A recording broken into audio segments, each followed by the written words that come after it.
আসসালামু আলাইকুম viewers, Abdullah incubator পক্ষ থেকে আপনাকে অসংখ্য ধন্যবাদ।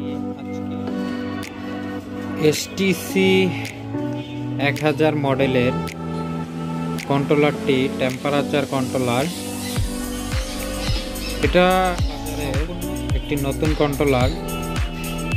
এই কন্ট্রোলারটির সাথে আপনাদেরকে পরিচয় করিয়ে দেব যারা ইনকিউবেটর তৈরি করতে চান এবং স্বল্প টাকার মধ্যে ভালো মানের কন্ট্রোলার খুঁজতেছেন, তাদের জন্য আমি সাজেস্ট করব এই কন্ট্রোলারটি। যারা ইনকিউবেটর তৈরি করবেন তাদের জন্য আমি বলবো W1209 থেকে এই কন্ট্রোলারটি খুবই ভালো এবং এই কন্ট্রোলারটি W1209 মতন 12 ভোল্ট আপনি ডিসিতে চলবে।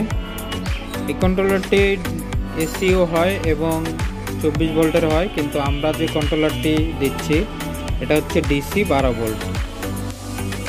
ডিসি 12 ভোল্ট, এটা সম্পূর্ণ উন্নত কন্ট্রোলার।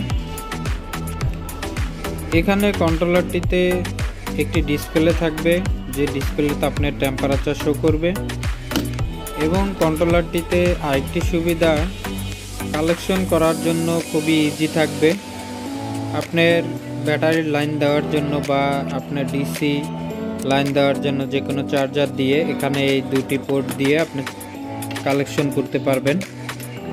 আমি আপনাদের দেখাচ্ছি, এখানে যে দুটি পোর্ট আছে এই দুটি পোর্ট দিয়ে আপনারা কালেকশন করতে পারবেন ব্যাটারি লাইনের। এই দুটি পোর্ট, একটি লাল একটি কালো, এটা হচ্ছে ব্যাটারি লাইনের জন্য। এবং আপনারা যদি ডিসি ব্যবহার করতে চান, ডিসি ভাল্ব বা এসি ভাল্ব ব্যবহার কারেন্টে, তাহলে এসি ভাল্বের যে লাল তারটি থাকবে ওই লাল তারটি আপনারা যেভাবে 1209 কালেকশন করতেন সেমভাবেই লাল তারটি মাঝখানে কেটে দুটো লাল তার এখান থেকে এ পাশে দিয়ে দিবেন, দুপাশে দুটা লাগাই দিলেই হবে। খুবই ইজি একটি কালেকশন। আমি আপনাদের বোঝাচ্ছি, যেমন এই যে 2 পিনটা, এই 2 পিনের যে লাল কালো তারটি আসবে, এটা যদি আপনি ডাইরেক্ট হোল্ডারে লাগান, তাহলে হোল্ডারে লাগানোর পরে লাল তারটির যে কোনো এই যে লাল তার এখানে কেটে দিয়ে এই কাটার পরে দুইটি মাথা যে বের হবে এই দুইটি মাথায় আপনারা এখানে লাগিয়ে দিবেন দুই পাশে, তাইলেই হয়ে গেল। এটা হচ্ছে আপনার কালেকশন, খুবই ইজি। তো আশা করি বুঝতে পেরেছেন। যারা ডিসি কালেকশন করবেন তারাও সেম এইভাবে ডিসি লাইট ব্যবহার করতে পারবেন। আর যদি এসি চার্জার দিয়ে বা অ্যাডাপ্টার দিয়ে চালাতে চান তাহলে এখানে চার্জারের লাইন দিলেই হবে।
প্রথম আসছে তো আশা করি সামনে আরও কমবে রেট, আর যদি কমে থাকে তাহলে কম রেটেই পাবেন। এখন 750 টাকায় পাচ্ছেন। আর এই কন্ট্রোলারটি খুবই ভালো আমি মনে করি, আপনারা ব্যবহার করে দেখতে পারেন আশা করি। আর এটার রিডিং আপনাদের দেখাই, অটোমেটিক দেখবেন টেম্পারেচার যখন হয়ে যাবে লাইটটি বন্ধ হয়ে যাবে। আমি ভাল্বের কাছে সেন্সরটি রাখবো, দেখেন সাথে সাথে বন্ধ হয়ে গেছে। আর টেম্পারেচার বেড়ে যাওয়ার কারণ আমি লাইটের কাছে সেন্সরটি নিছি। এত সুন্দর রিডিং আমি কখনো দেখি নাই এই কন্ট্রোলারটিতে যেভাবে দেখায়। দেখেন এটা, এই দেখেন 37.5, একটু কমে গেলে লাইটটি আবার অটোমেটিক জ্বলে উঠেছে। তো এভাবে অটোমেটিক কাজ করবে। আমি আপনাদের সাজেস্ট করব আপনারা কন্ট্রোলারটি একটু দাম বেশি হলেও ব্যবহার করতে পারেন, আপনাদের ভালো হবে। তো আজকে পর্যন্তই, সবাই ভালো থাকবেন, সুস্থ থাকবেন। আসসালামু আলাইকুম।